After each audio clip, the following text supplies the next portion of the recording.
ഈ മണ്ഡലത്തിൻ്റെ ഇത്തവണത്തെ തെരഞ്ഞെടുപ്പ് വിഷയങ്ങളിലേക്ക് നമുക്ക് ചുരുക്കത്തിൽ വന്നാൽ നിലവിലെ എം പി എന്ന് പറയുമ്പോൾ അദ്ദേഹം 2-3 ടേമായിട്ട് എം പിയാണ്. ഒരു ഘട്ടത്തിൽ കേന്ദ്രമന്ത്രിയായിരുന്നു ശ്രീ ശശി തരൂർ. അദ്ദേഹത്തിൻ്റെ പ്രവർത്തനം അദ്ദേഹത്തിൽ നിന്ന് പ്രതീക്ഷിച്ച നിലയിലേക്ക് ഉയരാത്തതൊരു പ്രധാന ഘടകമാണോ? വോട്ടർമാരെ അത് സ്വാധീനിച്ചിട്ടുണ്ടോ? താങ്കൾ നേരത്തെ എം പി ആയിരുന്നയാളാണ്. അത് പറയുമ്പോൾ ശ്രീ പന്ന്യൻ രവീന്ദ്രൻ്റെ കാലത്ത് ചെയ്തതൊക്കെ ചർച്ചയാവുന്നുണ്ട്. എന്നാൽ മറുവാദമായി ഇപ്പോൾ അന്ന് എ കെ ആൻ്റണിയല്ലേ പ്രതിരോധ മന്ത്രിയായി ഉണ്ടായിരുന്നത്, മൻമോഹൻ സിംഗ് സർക്കാരായിരുന്നില്ലേ, അതിൻ്റെ ആനുകൂല്യം താങ്കൾക്ക് ലഭിച്ചിട്ടുണ്ടാകാം എന്നൊക്കെ പറയുന്ന തരത്തിലുള്ള മറുവാദങ്ങളുണ്ട്. ശശി തരൂരിൻ്റെ പ്രവർത്തനങ്ങൾ, എം പി എന്ന പ്രവർത്തനം വോട്ടർമാർക്കിടയിൽ ഇപ്പോൾ ചർച്ചയാണോ? അത് ശ്രീ പന്ന്യൻ രവീന്ദ്രൻ്റെ യാത്രയിൽ മനസ്സിലാവുന്നത് എങ്ങനെയാണ്? അല്ല, ഞാൻ എതിർ സ്ഥാനാർത്ഥിയെക്കുറിച്ചുള്ള ഇതുപോലുള്ള കാര്യങ്ങൾ പറയാൻ ഞാൻ ഒരിക്കലും മെനക്കെടാറില്ല. കാരണം ഇതിൽ വിഷയാധിഷ്ഠിതം മതി, വ്യക്തിപരമല്ല. ഞാൻ വ്യക്തിപരമായ കാര്യങ്ങളിൽ സ്പർശിക്കാറേ ഇല്ല. നിങ്ങളൊന്ന് പറയേണ്ടത് 2009 ഞാൻ എം പി സ്ഥാനത്ത് മാറുന്നത്. അതിനുശേഷം പിന്നെ ഒരു ടേം കൂടി മൻമോഹൻ സിംഗ് ഗവൺമെൻറ് ഇവിടെ ഉണ്ടായിരുന്നു. 14 വരെ ഉണ്ടായിരുന്നു. അത് മാത്രമല്ല, അതിനു മുമ്പ് UDF ജനങ്ങളോട് പറയേണ്ട ഒരു കാര്യമുണ്ട്. 2007 ഇന്ത്യൻ പാർലമെൻറ്റിൽ ഒരു വലിയ സമരം നടത്തി ഞങ്ങൾ, ഇടതുപക്ഷ പാർട്ടികൾ. എന്താ സമരം എന്നറിയോ? സേലം ഡിവിഷൻ. ആ സമരത്തിൽ കേന്ദ്ര ഗവൺമെൻറ് നമുക്ക് 2 ഓഫർ തന്നു. ഒന്ന് പാലക്കാട് കോച്ച് ഫാക്ടറി, അതെ കഞ്ചിക്കോട്. മറ്റൊന്ന് ചേർത്തലയിലെ വാഗൺ ഫാക്ടറി. ഇവിടെ പോയി പിന്നെയും കോൺഗ്രസ് ഭരിച്ചാൽ 5 വർഷം ഈ എം പിമാർ മിണ്ടിയോ? നമ്മുടെ കേരളത്തിൽ പോയ എം പിമാർ അതിനെക്കുറിച്ച് പറഞ്ഞോ? എന്താ പറയാത്തത്? കേരളത്തോട് ചെയ്ത വാഗ്ദാനം നടപ്പിലാക്കാത്ത ഒരു പാർട്ടിയാണ് അവർ UDF. അവർ ഭരണം കയ്യിലുള്ളപ്പം, ഭരണമില്ലാത്ത കാലമായിരിക്കട്ടെ, ഭരണം കയ്യിലുള്ളപ്പോഴും നടത്താത്ത ആളുകളാണ്. അതുകൊണ്ട് ആ മൻമോഹൻ സിംഗ് ഗവൺമെൻറ് ആനുകൂല്യമാണ് എനിക്ക് എന്ന് പറയുന്നത് അത് തികച്ചും തെറ്റാ. ആ ആനുകൂല്യം നമുക്കല്ല കിട്ടേണ്ടത്, അവർക്കാ കിട്ടേണ്ടത്. പിന്നെ എ കെ ആൻ്റണി മന്ത്രിയായിരുന്നു, കേന്ദ്രമന്ത്രിയായിരുന്നു. ആ മന്ത്രി ആൻ്റണിയും ഞാനുമായിട്ട് വളരെ പരിചയമായിരുന്നു. പക്ഷേ ആൻ്റണീൻ്റെ അടുത്ത് ഒരു കാര്യത്തിനും ഞാൻ പോയിട്ടില്ല. ഒരു കാര്യത്തിന് പോയിരുന്നു, പക്ഷേ അതിൽ അദ്ദേഹത്തിൻ്റെ ഒരു മനോഭാവം മനസ്സിലായപ്പോൾ ഞാൻ പിന്നെ ഒഴിവായി വന്ന്, അത്ര മാത്രമേ ഉള്ളൂ. അവിടെ സലാം പറഞ്ഞു. അപ്പോൾ അതുകൊണ്ട് തന്നെ ആ കാലത്തെ താങ്കളുടെ അത് വലിയ നേട്ടം തിരുവനന്തപുരത്ത് ഉണ്ടായിട്ടുണ്ട്. എണ്ണിപ്പറയാവുന്ന നേട്ടങ്ങൾ ഇവിടെ ഉണ്ടായിരുന്നു. പറയൽ മാത്രമല്ല, ഇവിടെ നമുക്ക് യാഥാർത്ഥ്യമാണ്. മാത്രമല്ല, വേറൊരു ക്ലെയിം കൂടിയുണ്ട്. നിങ്ങൾ നോക്കേണ്ട, ഈ കാലത്ത് നേരത്തെ ഉണ്ടായിരുന്ന UDF ഗവൺമെൻറ്റിലെ 2000 BS ഗവൺമെൻറ് വരുന്നതിന് മുമ്പ് ഇവിടെ ഉണ്ടായിരുന്ന UDF ഗവൺമെൻറ്റാണ്. ആ ഗവൺമെൻറ് കാലത്ത് അന്ന് കേന്ദ്ര ഗവൺമെൻറ് എല്ലാ സംസ്ഥാനങ്ങളോടും ഒരു കാര്യം പറഞ്ഞു. എല്ലാ സംസ്ഥാനത്തിനും നമ്മളിതാ ഒരു എയിംസിൻ്റെ യൂണിറ്റ് തരുന്നു. എല്ലാ സംസ്ഥാനത്തിനും. ഇന്ത്യയിൽ എല്ലാ സംസ്ഥാനത്തിനും കിട്ടി. കേരളത്തിൽ എന്താ ഇല്ലാതിരുന്നത്? എന്താ കാരണം? എന്താ അതൊരു ഉറപ്പായിരുന്നു കാലത്ത്? അല്ല, അതെന്താ ഇല്ലാതിരുന്നത്? UDF മറുപടി പറയണം. അത് ഈ പറഞ്ഞ ആളുകൾ മുഴുവൻ കേന്ദ്രമന്ത്രിമാരെ, നമ്മുടെ നാട്ടിൽ നിന്നുണ്ടായിരുന്ന കേന്ദ്രമന്ത്രിമാരെ ഉൾപ്പെടെ അറിയാവുന്ന കാര്യമല്ലേ. എയിംസ് എന്താ വരാതിരുന്നത്? എയിംസിന് ഏറ്റവും ഉചിതമായ എന്ന് പറഞ്ഞാൽ കേന്ദ്ര ഗവൺമെൻറ്റിൻ്റെ നോംസ് അനുസരിച്ചുള്ളൊരു സ്ഥലം തിരുവനന്തപുരമായിരുന്നു. എന്നാൽ അന്ന് UDF ഗവൺമെൻറ്, ശങ്കരനായിരുന്നു അന്നത്തെ മന്ത്രി, ഉമ്മൻചാണ്ടിയായിരുന്നു അന്ന് മുഖ്യമന്ത്രി. ആ ഗവൺമെൻറ് കൊടുത്ത പേരുകളിൽ, സ്ഥലപ്പേരുകളിൽ തിരുവനന്തപുരം ഇല്ല, മറ്റൊരു സ്ഥലം കൊടുത്തത്. അതിൻ്റെ ഫലം എന്താ? കേരളത്തിന് കിട്ടാവുന്ന ഒരു പ്രധാനപ്പെട്ട നേട്ടം ഇല്ലാതായി. സംയുക്തമായ വീക്ഷണം കൊണ്ട് ആ നേട്ടം ഇല്ലാതാക്കി. അതില്ലാതാക്കിയതാരാ? ഈ കോൺഗ്രസ്സാണ്, UDF ആണ്. എന്നിട്ട് അതിനുശേഷം കേന്ദ്ര ഗവൺമെൻറ്റിനോട് ശക്തമായി ബാധിച്ച് അവസാനം ഞാൻ ഹെൽത്ത് സ്റ്റാൻഡിംഗ് കമ്മിറ്റിയിൽ ഞാൻ വലിയ ഒച്ച വെച്ച് സംസാരിച്ചപ്പോൾ അവസാനം മന്ത്രി എന്നോട് പറഞ്ഞു, ഒരു കാര്യം ചെയ്യുക, തിരുവനന്തപുരത്ത് എയിംസ് നമ്മൾ പിന്നെ ഇനി അടുത്ത വരവിന് തരാം, നിങ്ങൾക്കൊരു കാര്യം ചെയ്യും, 200 കോടി ഇപ്പോൾ വെച്ചോ. അങ്ങനെ നമ്മൾ മെഡിക്കൽ കോളേജ് 200 കിട്ടുക. ഇങ്ങനെ ഒരുപാട് ഇത് പറയും. അപ്പോൾ അന്ന് എയിംസ് ലഭിക്കാതെ പോയത് ഗൗരവമായി ഉന്നയിച്ച ഘട്ടത്തിൽ ആണ് നമുക്ക് മെഡിക്കൽ കോളേജിന് 200 കോടി തന്നത്. അവർ എന്നോട് പറഞ്ഞു, ആ ഹെൽത്ത് സ്റ്റാൻഡിംഗ് കമ്മിറ്റി യോഗത്തിലെ പ്രതിഷേധത്തിൻ്റെ ഫലമായി സംഭവിച്ചതാണ്. തീർച്ചയായിട്ടും ഹെൽത്ത് സ്റ്റാൻഡിംഗ് കമ്മിറ്റി യോഗത്തിൽ ഞാൻ പറഞ്ഞു, എന്താ അതിന് ന്യായം? അപ്പം മന്ത്രി യോഗത്തിൽ പങ്കെടുത്ത് മന്ത്രി പറഞ്ഞു, അവസാനം എന്നോട് പറഞ്ഞു, പന്ന്യൻജി, എന്നെ അങ്ങനെ പന്ന്യൻജി, ഒരു കാര്യം ചെയ്യ്, നിങ്ങൾക്ക് ഇനി കുറച്ചുകൂടി നമുക്ക് കുറച്ച് കഴിഞ്ഞിട്ട് എയിംസ് തരാം. ആ എയിംസ് എത്ര വർഷമായി? ഞാൻ വിട്ടിട്ട് 15 വർഷമായി. എയിംസിൻ്റെ കാര്യം ആലോചിച്ചോ? എന്താ ആലോചിക്കാത്തത്? എയിംസ് നമ്മുടെ നാട്ടിൽ, എയിംസ് ഹൈക്കോടതി ബെഞ്ച് പറഞ്ഞു വരുമ്പോൾ ഒരുപാടുണ്ട് ആവശ്യങ്ങൾ ഉണ്ട്. മാത്രമല്ല, ഞാൻ ഈ മണ്ഡലത്തിൽ സഞ്ചരിക്കുമ്പോൾ ഇപ്പോഴും ആളുകൾ പറയുന്നുണ്ട്, നോക്ക് നിങ്ങൾ നിയമം, റെയിൽവേ നമുക്കിപ്പോൾ ഒരു റെയിൽവേ സ്റ്റേഷനിൽ നിങ്ങൾ വണ്ടിയിൽ വരുമ്പോൾ ഈ നമ്മളെ പേട്ടയിലെത്തുമ്പോൾ വണ്ടിയൊക്കെ നിർത്തും. നിർത്തിയാൽ പിന്നെ ഇങ്ങോട്ട് വണ്ടി എപ്പോഴാണ് അവിടെ നിന്ന് എടുക്കാന്ന് ഒരു ഉറപ്പുമില്ല. പേട്ട സ്റ്റോപ്പുമില്ല. എന്താ കാരണം എന്നറിയോ? അവരെ കുറ്റം പറഞ്ഞ കാര്യമില്ല. 5 പ്ലാറ്റ്ഫോമേ ഉള്ളൂ. 5 പ്ലാറ്റ്ഫോമിൽ വണ്ടി നിറഞ്ഞു വെക്കുമ്പോൾ അവരെന്ത് ചെയ്യും? അപ്പോൾ നമ്മളിപ്പം വലിയ പറയും വന്ദേ ഭാരത് വന്നുകൊണ്ടൊന്നുമല്ല ഈ സമയം താമസിക്കുന്നത്. നമ്മുടെ ഈ റെയിൽവേ സ്റ്റേഷൻ ഒരു പ്രധാനപ്പെട്ട ഡിവിഷണൽ റെയിൽവേ സ്റ്റേഷനാണ്. ആ റെയിൽവേ സ്റ്റേഷൻ ഒരു മെഗാ റെയിൽവേ സ്റ്റേഷൻ ആക്കാനുള്ള പ്രൊജക്റ്റ് അന്ന് റെയിൽവേ സഹമന്ത്രി വേലുവും ഞാനും തമ്മിലൊരു വലിയ അടുപ്പമുണ്ട്. തമിഴ്നാട് നമ്മൾ തമ്മിലൊരു അടുപ്പം പോലെ ഒരു അടുപ്പമുണ്ട്. അതെന്താ അതിൻ്റെ കഥ? അല്ല, വേലുവും ഞാനുമായിട്ട് നല്ല അടുപ്പമാണ്. കാരണം പളനി മാണിക്യം അന്നത്തെ ധനകാര്യ സഹമന്ത്രി വേലു നമ്മളൊക്കെ കൂടി അടുപ്പം. നമ്മൾ ഒരുമിച്ച് ചായ പിടിക്കുന്ന ആളുകളാണ് സെൻട്രൽ ഹാളിൽ വെച്ചിട്ട്. ആ അടുപ്പം വെച്ചിട്ട് ഞാൻ വേലുവോട് പറഞ്ഞു. അപ്പോൾ വേലു പറഞ്ഞു നമ്മൾ മോദിയും പ്രേമേന്ദ്രനും കൂടെ ചായ കുടിച്ച പോലാണോ? അല്ല, അതല്ല ബന്ധം. അന്ന് നമ്മളിൽ ഒരു മുന്നണി, അതായത് ഒന്നാം UPA സർക്കാരിലൊരു മുന്നണിയായിരുന്നല്ലോ നമ്മളെല്ലാം. അപ്പൊ ചായ ആവാം. അതെ, അതിന്റെ സൗകര്യം ഒരു പൊതു മിനിമം പരിപാടിയൊക്കെ വെച്ചാണല്ലോ നിങ്ങൾ ആ കാലത്തെ ഭരണം പോയത്. അല്ല, അന്നത്തെ ഒരു മാത്രമല്ല, നമ്മൾ തമ്മിലൊരു വൈകാരിക ബന്ധമുണ്ട്. താങ്കളിപ്പം ശ്രദ്ധിച്ചോന്ന് എനിക്കറിയില്ല.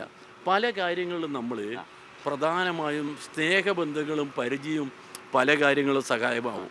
ഒരു ഉദാഹരണം ഞാൻ നിങ്ങളോട് പറയാം. നിങ്ങൾ നെയ്യാറ്റിൻകര എന്നുള്ള റോഡില്ലേ, അരുവിപ്പറമ്പടി പോകുന്ന നെയ്യാർഡാം വരെ പോകുന്ന റോഡ്, ആ റോഡ് എങ്ങനെ വന്നതാ?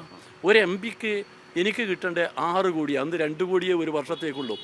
6 കോടി എനിക്ക് കിട്ടേണ്ട കാശ് എത്രയാ ആ റോഡിന് ചിലവായത്? 10 കോടി. സെൻട്രൽ റോഡ് ഫണ്ടിൽ നിന്ന് വന്ന സ്പെഷ്യൽ ഫണ്ട് 10 കോടിയാ. അതെങ്ങനെ കിട്ടിയെന്നറിയോ? എങ്ങനെയാ? റെയിൽവേ സഹമന്ത്രി, അന്നത്തെ സഹമന്ത്രി അല്ല, റെയിൽവേ മന്ത്രി അല്ല, സോറി, നമ്മളെ കേന്ദ്രമന്ത്രി അന്ന് ബാലുവും ഞാനും തമ്മിൽ ഇങ്ങനെ സംസാരിക്കും. ഞാൻ പറഞ്ഞ് ശ്രീനാരായണ ഗുരുദേവൻ ആദ്യമായി ക്ഷേത്രപ്രവേശം നടത്തിയ സ്ഥലമാണത്. ആ സ്ഥലത്തേക്ക് പോകാൻ നല്ല റോഡില്ല. അതുകൊണ്ട് ശ്രീനാരായണ ഗുരുദേവനെ പറ്റി താങ്കൾക്കറിയാം. മഹാത്മാഗാന്ധി നേരിട്ട് വന്ന് കണ്ടതാണ് ശ്രീനാരായണ ഗുരുദേവൻ. അവർക്ക് പെരിയോറിനെ പോലാണ്. അതെ, മഹാത്മാഗാന്ധി വന്നതാ, അതിൽ രവീന്ദ്രനാഥ് ടാഗോർ വന്നതാ. മാത്രമല്ല, നമ്മുടെ നാട്ടിൽ നമ്മൾ എല്ലാവരും ഏറെ ബഹുമാനിക്കുന്ന ആദ്യത്തെ നവോത്ഥാന നായകനാണ്. അങ്ങനെയുള്ള ഒരാളുടെ ഒരു പ്രതിഷ്ഠ നടത്തിയ സ്ഥലം, അവിടെ ഭക്തജനങ്ങൾക്ക് പോകുന്നതിന് വേണ്ടി ഒരു സൗകര്യമില്ലെന്ന് പറഞ്ഞാൽ എന്താ? രാജ്യത്തിന് എല്ലാ ഭാഗത്തും ആൾ വരുന്നല്ലേ. അങ്ങനെ പറഞ്ഞിട്ട് ഇദ്ദേഹം ബാലു അവസാനം എന്നോട് പറഞ്ഞ് ഇരിക്കട്ടെ ഒരു റോഡ് വന്നേക്കാന്ന്. അങ്ങനെ 10 കോടിയാ, 2 കോടിയാ ഒരു വർഷത്തേക്ക് ഒരു MPക്ക്. 10 കോടി കൊണ്ട് ആ റോഡ് നോക്കി, റബ്ബറൈസ്ഡ് റോഡാ. അല്ല, അത് സ്പെഷ്യൽ ഫണ്ടായിരുന്നോ? അതോ MP ഫണ്ട് അല്ലല്ലോ? അല്ല, MP ഫണ്ട് ഇല്ലാന്ന്. അതാ ഞാൻ പറയുന്നത്, സെൻട്രൽ റോഡ് ഫണ്ട് എന്ന് പറയുന്ന ഫണ്ടാണ്. ആ ഫണ്ടിൽ ഒരു MPക്ക് 10 കോടി എന്ന് പറയുന്നത് അത് അസംഭവ്യമാണ്. അത് തന്ന് ആര്? ബാലു. അത് മന്ത്രിമാരുമായുള്ള ബന്ധം കൊണ്ടാ. ഞാൻ ചോദിക്കുക, വേറെ ഒന്ന് പറയാലോ, ഞാനൊരു ഫുട്ബോൾ കളിക്കാരനായതുകൊണ്ട് ഫുട്ബോളിൻ്റെ ബന്ധമുണ്ടല്ലോ. ആ ബന്ധം കൊണ്ട് പ്രഫുൽ പട്ടേലോട് ഞാൻ പറഞ്ഞല്ലേ, ഞാനൊരു ഫുട്ബോൾ പ്രേമിയാണോ? Association president all India. അപ്പോൾ അദ്ദേഹത്തോട് ഞാൻ പറഞ്ഞു, നിങ്ങളെന്തപ്പാ, നിങ്ങളൊരു മന്ത്രിയായി, ഞാനിവിടെ ഒരു MP ആയിരിക്കും, ഒരു ഫുട്ബോളർ. ഒന്ന് ഈ നാട്ടുകാരോട് ഞാൻ പറയണം, ഒരു MP ആയതുകൊണ്ട്, ഒരു ഫുട്ബോളർ ആയതുകൊണ്ട് നിങ്ങളൊരു സഹായം താ. അദ്ദേഹം തന്നതാണ് ആങ്കർ.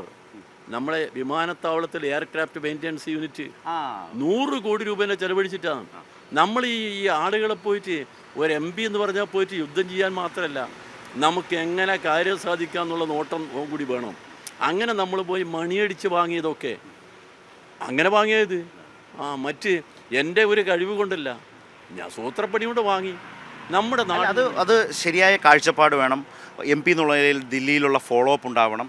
പക്ഷേ ഇതിനൊക്കെ നല്ല സാധ്യതയും സ്വാധീനവുമുള്ള ആളുകൾ എന്തു ചെയ്തു എന്ന് സത്യത്തിൽ ഞാൻ രവിയേട്ടൻ ഇതൊക്കെ പറയുമ്പോൾ ഈ തെരഞ്ഞെടുപ്പ് കാലമാണ് ആലോചിച്ചത്. ഈ കാലത്തെ ഞങ്ങളുടെ കയ്യിലാണ് അധികാരം, ഞങ്ങൾക്ക് ഇതൊക്കെ ചെയ്യാൻ കഴിയൂ എന്ന് വിചാരിച്ച് നിൽക്കുന്ന ആളുകളുടെ മുമ്പിൽ കിട്ടിയ ഒരു അവസരത്തിൽ രവിയേട്ടൻ MP ആയിരുന്ന കാലത്ത് ഇന്നത് ചെയ്തു എന്ന് പ്രഖ്യാപിക്കുകയല്ല ചെയ്തത്. ചെയ്ത വഴി, പോയ വഴി, കൊണ്ടുവന്ന വഴി, നേടിയെടുത്ത വഴി. അല്ല, പോകുന്ന അവസരത്തിൽ ഞാൻ ഇന്നൊക്കെ ചെയ്യുന്ന ഞാൻ പ്രഖ്യാപിച്ചതല്ല. മാത്രമല്ല, എയർക്രാഫ്റ്റ് മെയിൻ്റെനൻസ് യൂണിറ്റ് ആരെയും തലയിലുള്ളതല്ല. റെസിഡൻസ് അസോസിയേഷൻകാർ സ്ഥിരമായ നിവേദനം എൻ്റെ അടുത്ത് കയ്യിൽ തരും. ആ നിവേദനങ്ങളിൽ ഇത് പറഞ്ഞിട്ടില്ല ആരും. ആർക്കും അറിയില്ല. ഇന്ത്യയിൽ 3 ഉള്ളത്, അതിലൊന്നായത്. അത്ര പ്രധാനപ്പെട്ട സ്ഥാപനമാണത്. അതുപോലെ തന്നെ Rajiv Gandhi centre for biotechnology institute ഒരു ചെറിയ സ്ഥാപനമാണ്. കേരള ഗവൺമെൻറ് അതിന് അന്ന് ചെയ്യാൻ കഴിയുന്ന കാശ് 6 കോടി രൂപേൻ്റെ നിരീക്ഷണ പരീക്ഷണങ്ങൾക്കാണ്. അത് മാറി 106 കോടി ഫസ്റ്റ് ഇൻസ്റ്റോൾമെൻറ്റ് വന്ന് 160 കോടി പിന്നെ വന്ന് ഇപ്പോൾ ഇന്ത്യയിലെ പ്രധാനപ്പെട്ട ഒരു സ്ഥാപനമായി മാറിയിരിക്കുകയാണ്. നിശ്ചയമായും നമുക്കറിയാം കേരളത്തിനൊരു അഭിമാന സ്ഥാപനമാണത്. കോവിഡ് കാലത്ത് നമുക്ക് അതിൻ്റേതായിട്ടുള്ള വലിയ കാര്യങ്ങളുണ്ട്. രവിയേട്ട, ഇതിൽ ഇപ്പോൾ ഞാൻ മുമ്പ് രവിയേട്ടൻ എൻ്റെ ചോദ്യം ഒരുപക്ഷെ ഞാൻ സ്ഥാനാർത്ഥിയെക്കുറിച്ച് വ്യക്തിപരമായി ചോദിക്കുന്നു എന്ന് തോന്നിയിട്ടുണ്ടാകാം. ഞാൻ അതുകൊണ്ടാണ് പറഞ്ഞത് ചോദ്യം വ്യക്തിപരമല്ല, വിഷയാധിഷ്ഠിതമാണ്. അതുകൊണ്ട് എന്താ ഏറ്റവും ഗൗരവമായ ഒരു വിശദീകരണമാണ് ഇപ്പോൾ രവിയേട്ടനിൽ നിന്ന് താങ്കളുടെ കാലത്തെ പ്രവർത്തനങ്ങളെക്കുറിച്ച് ഒക്കെ ആളുകൾക്ക് വളരെ സെൻസിബിളായി മനസ്സിലാക്കാൻ കഴിയും വിധം ചില താരതമ്യങ്ങൾ അതിലുണ്ട്. അതിനിടയിൽ ഒന്നുകൂടി പറയട്ടെ, നിങ്ങൾ വേലുത്തമ്പി ദളവയുടെ വാള്, ആ വാള് നമുക്ക് ചരിത്ര സ്മാരകമായുള്ള വാളാണ്. അതിനെക്കുറിച്ച് ഒരുപാട് ആളുകൾക്ക് വളരെ ആകാംക്ഷ ഉള്ളതാണ്. ഒരു ദിവസം എനിക്കൊരു കത്ത് തന്ന് അസോസിയേഷൻകാർ വാള് കാണുന്നില്ല.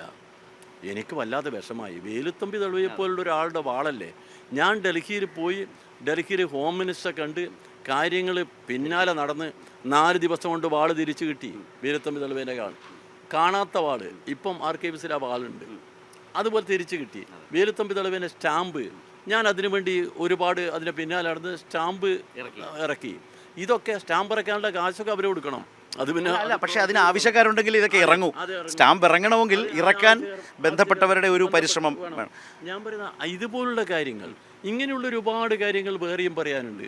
ഇപ്പം നിങ്ങൾ കോട്ടൺ ഹിൽ സ്കൂൾ നോക്കിയേ. കോട്ടൺ ഹിൽ സ്കൂളിൻ്റെ മുമ്പിൽ കാണുന്നുണ്ട് വലിയൊരു ഓപ്പൺ എയർ ഓഡിറ്റോറിയം. നിങ്ങൾക്കറിയാം എങ്ങനെയാണ് ഉണ്ടായതെന്ന്? ഇല്ല. അതിനൊരു കാര്യം ഉണ്ടായിരുന്നു.